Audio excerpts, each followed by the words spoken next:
The lights over Gainbridge Fieldhouse never stop humming. Inside, a franchise once clinging to survival is now standing at the edge of reinvention. The Indiana Fever, long criticized for inconsistency and wasted potential, suddenly find themselves under the microscope of an entire league. At the center of it all stands Amber Cox, the general manager whose calm mantra, "Control the controllables," has quietly turned into a battle cry. Behind her smile and professionalism hides a woman navigating chaos, contract collapsing, timeline shifting, an entire fan base demanding answers before the clock strikes midnight on Caitlin Clark's championship window. Amber's strategy sounds simple, but it masks the turbulence beneath. Control the controllables isn't just about patience, it's survival language in a storm. With the CBA deadline looming and expansion drafts rewriting the league's rules, Cox is walking a tightrope no GM has faced before. Every move must count, every signing must hit, because for all the slogans and speeches,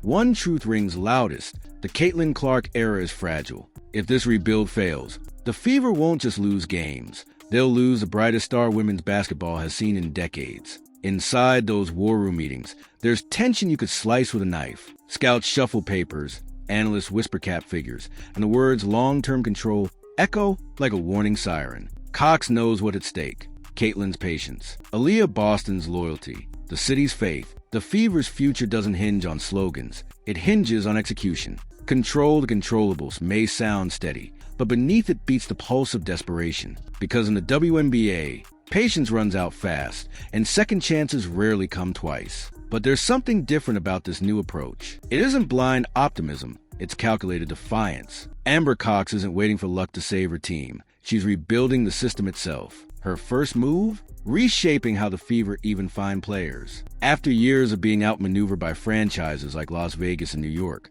Cox is playing chess while everyone else plays checkers. She's constructing something unseen in Indiana before, a global scouting network. And when the plan leaked, it sent shockwaves through every front office from Seattle to Phoenix. For the first time in franchise history, the Indiana Fever will go global. An entire international scouting department dedicated solely to finding Olympians, champions, and overseas stars who know how to win. That revelation hit like a thunderclap. Fans didn't realize how unprepared Indiana had been. No international department, no dedicated global eyes. That's like trying to win a marathon barefoot. But now, the Fever are lacing up. They're expanding their reach, searching for not just players, but warriors, veterans hardened by gold medal battles, women who've seen pressure far beyond the WNBA slights. The implications are massive. Europe's leagues are filled with battle-tested stars who play with precision, grit, and control, qualities Caitlin Clark desperately needs beside her.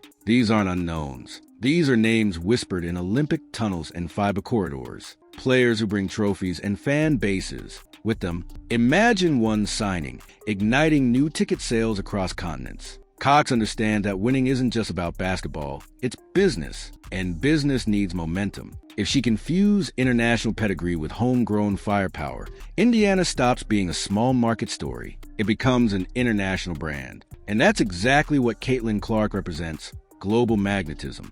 Her name sells out arenas and crashes ticket websites. But lately, that glow has started to fade. Inside the Fever offices, everyone knows the numbers. Jersey sales dipping, social media engagement slowing, empty seats returning. It's not just fatigue, it's fear. The Caitlin Clark effect, that once electrified women's basketball, is cooling and the league feels it. Without the right roster, her spotlight risks dimming into another what-if story. Cox's global plan isn't just about winning. It's about preserving the phenomenon that built the modern WNBA. Caitlin Clark was supposed to be untouchable, a rising legend rewriting record books while carrying a franchise on her shoulders. But the truth? The league didn't protect her. Year one was brutal. No whistle, no mercy.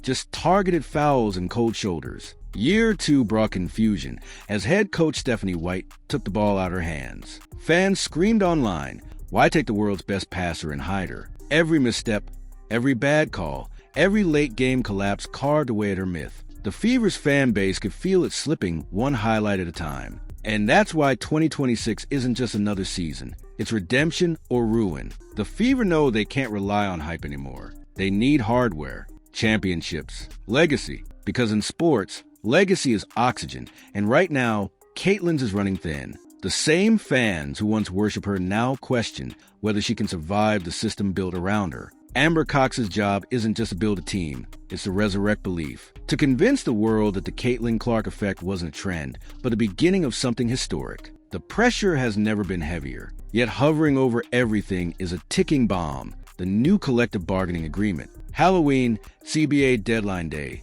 isn't just spooky, it's seismic. Behind closed doors, league executives whisper that core designations could vanish. For Indiana, that means one terrifying scenario: losing Kelsey Mitchell, their most loyal veteran, the silent scorer who endured every losing season, could suddenly walk free. If that rule disappears, the Fever's foundation cracks instantly. And it's not just Mitchell. Every free agent, every contract extension, every budget assumption becomes a gamble overnight. Amber Cox isn't just playing for trophies. She's playing against time. The expansion drafts only raise the stakes higher. Two new franchises, Portland Fire and Toronto Tempo, will join in 2026. Two more predators in the talent pool. Two more threats to everything Cox has built. The Fever remember the Golden State Valkyries expansion draft vividly. They lost Temi Fagbenel, then watched her dominate elsewhere. It was a wound that never healed. This time, losing another key player could destroy momentum entirely.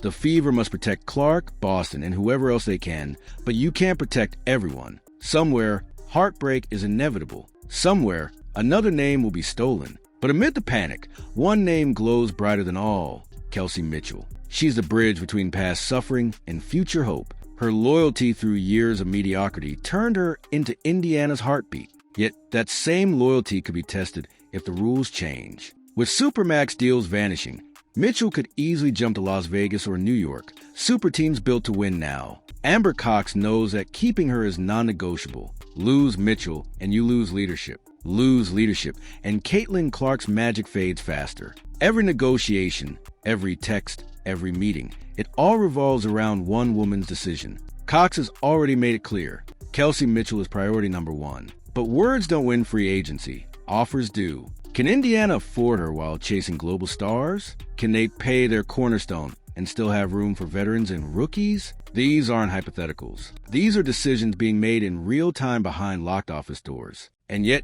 despite the uncertainty, Kelsey's silence speaks volumes. She hasn't demanded trades or stirred rumors. Deep down, she still believes in Caitlin Clark. In a league full of shifting loyalties, that kind of belief is gold, and Cox can't afford to waste it. Then there's the glue holding everything else together: Lexie Hull and Sophie Cunningham. Two players who bleed effort and attitude. Hull, with her defensive intensity and quiet growth. Cunningham, with her fiery leadership and sharpshooting. Both could chase bigger contracts elsewhere, but they don't. They've made it clear they want to return. That loyalty is rare, especially in chaos. When stars flee, they're staying. And that says something powerful about what's being built in Indiana. Maybe, just maybe, beneath the rumors and panic, something real is taking root. Something stronger than contracts. Chemistry. Hull's story mirrors the Fever's resilience. Once overlooked, she's evolved into a reliable two-way wing who perfectly complements Caitlin's pass-first brilliance. Her restricted status means Indiana can match any offer, but will they? It's a question of value versus vision. Meanwhile, Cunningham's presence is more than points. It's pulse. She plays angry, emotional, alive. Every dive for a loose ball sends a message. The Fever won't be pushed around anymore. Together, they're not just role players, they're symbols of belief. In a league where stars get headlines, these two provide something more important: backbone. And yet, loyalty doesn't pay the bills. The Fever must balance emotion with economics. Every returning player tightens a salary cap. Every dream signing gets harder. Fans demand superstars, but superstars cost millions. And for a team rebuilding from the ground up, money burns fast. The question isn't whether Amber Cox can find talent, it's whether she can afford it. The Fever's 2026 roster could become the most expensive gamble in franchise history. One wrong move, one mistimed contract, and their entire plan collapses before it begins. Still, Cox pushes forward, because hesitation is death. The Fever's blueprint feels audacious, borderline impossible. But then again, every super team starts as an impossible dream. Las Vegas did it. New York did it. Why not Indiana? Baskley's prediction paints a cinematic picture. Caitlin Clark running point, Kelsey Mitchell at shooting guard, Lexie Hull at small forward, Aaliyah Boston anchoring the post, and a veteran center completing the puzzle. Off the bench, Cunningham, Dantas, and a wave of international reinforcements. It sounds almost too perfect, but the formula makes sense. Pair experience with youth, balance flash with fundamentals, and above all, protect Clark. That potential lineup carries echoes of greatness. Clark and Mitchell together could redefine guard play in the WNBA. Boston's strength inside gives them balance. Hull's defense gives them flexibility, and a veteran center gives them stability. Every piece matters. But the true secret weapon? The new international additions. Players from Spain, Turkey, Belgium. Names fans barely know, but coaches whisper about. Champions overseas, fluent in the language of winning. They won't need years of development. They'll step in ready to fight. It's not fantasy. It's the evolution of the Indiana Fever into something the league's never seen. But for that evolution to work, the rules themselves might need to change. And the CBA could do exactly that. If the WNBA finally allows players to enter the draft before 4 years of college, everything changes overnight. Suddenly, 19 and 20-year-old phenoms could enter early, flooding the league with fresh energy. Imagine a Caitlin Clark-type talent arriving every season instead of every few years. Younger, hungrier, and ready to run. It could revolutionize the league's balance of power and give teams like Indiana access to prodigies who can grow alongside Clark's prime instead of missing it. Of course, more youth means more volatility. It means the Fever will need veterans to stabilize the chaos. And that's where Amber Cox's dual strategy shines. Pair international champions with emerging talent. She's not just scouting for highlight reels. She's scouting for IQ, for heart, for chemistry. That blend is rare. But when it hits, it creates dynasties. The Fever's dream roster isn't about names. It's about roles. A perfectly tuned system built around one principle. Amplify Caitlin Clark. The league saw what she could do with limited help. Imagine what happens when she's surrounded by brilliance. Yet beneath every bold plan lingers one haunting truth. The Fever are running out of time. Caitlin Clark won't wait forever. Stars never do. The same script is played out in every era. LeBron leaving Cleveland, Durant abandoning Oklahoma City, Anthony Davis forcing his way out of New Orleans. The WNBA isn't immune to that story. If Indiana fails her, Clark could easily look toward brighter markets, New York, Las Vegas, or even a future expansion city ready to roll out the red carpet. Amber Cox knows it. Every decision she makes now is a test of trust. But trust can't exist without results. And the Fever's 2026 offseason is where faith meets proof. Every scouting trip, every contract negotiation, every whispered rumor adds weight to the scale. The fan base is restless. They've tasted hope before and watched it crumble. But this time, something feels different. Amber Cox isn't promising fairy tales. She's promising accountability. The global scouting department isn't a gimmick, it's a declaration. Indiana is done playing small. They're entering the arms race the rest of the league started years ago. And this time, they're aiming not just compete, but to conquer. Still, fans know better than to celebrate early. Because in the WNBA, timing is everything. Expansion drafts, salary caps, CBA overhauls, each can unravel the best laid plans overnight. That's why control the controllables has become more than Amber Cox's motto. It's her shield. She can't predict the future, but she can prepare for it. And that's what this entire rebuild represents. Preparation. When chaos hits, Indiana will already be moving. Because champions aren't built during the season. They're built in the silence before it begins. And right now, that silence in Indianapolis feels electric. Behind the scenes, players feel it too. Workouts are more intense. Conversations sharper. Every veteran knows this might be their final chance to play alongside Caitlin Clark before the league changes forever. They've seen what happens when stars outgrow their teams. But this time, they're fighting to make sure Indiana becomes the exception, not the stepping stone. Every practice, every meeting, every glance carries the same unspoken question. Are we ready to win now? For the first time in years,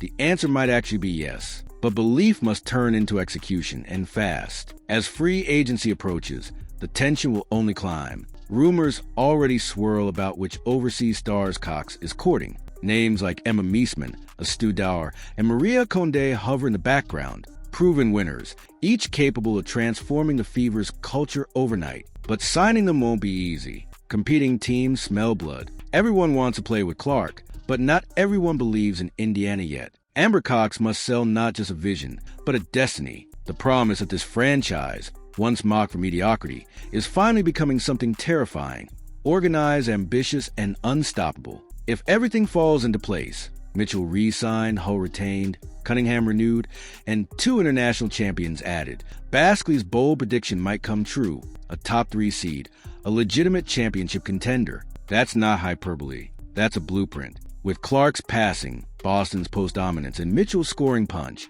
the Fever could outgun anyone. But make no mistake, if even one domino falls, the dream collapses. That's what makes this story so gripping. It's not just about talent. It's about precision. And in a league this competitive, one wrong calculation can turn destiny into disaster overnight. The Fever's journey is no longer just a basketball story. It's a test of identity. Can a small market franchise stand toe-to-toe with the league's powerhouses? Can they outthink, outdraft, and outfight teams with deeper pockets and bigger fan bases? Every analyst doubts it. But that's exactly what fuels Indiana's defiance. Caitlin Clark didn't come this far to play safe. Aaliyah Boston didn't rise this fast a plateau. Amber Cox didn't build this plan to settle for mediocrity. The Fever's next chapter isn't being written. It's being carved. With risk, with fire, with absolute conviction. When the CBA closes, when the expansion draft passes, when the contracts are signed and the roster is finally revealed, the world will see whether Amber Cox's gamble paid off. Will Indiana emerge as a WNBA's next super team, or another cautionary tale of dreams outpacing resources? The answer lies in every late-night phone call, every overseas scouting trip, every heart-to-heart between Caitlin Clark and her front office. The Fever are building in the dark, but make no mistake, they're building something. And when the lights finally come on, the league won't know what hit it. Until that moment, fans wait, eyes glued to screens, ears tuned to whispers, because deep down, everyone senses what's coming. The WNBA is about to change forever, and Indiana stands at the epicenter. The Caitlin Clark era isn't ending. It's being tested. And if Amber Cox's vision holds true, it might just be reborn into something the sport has never seen before. This isn't just about basketball anymore. It's about redemption, revolution, and legacy. The Indiana Fever aren't chasing headlines. They're chasing history. And for the first time in a long time, the world is watching.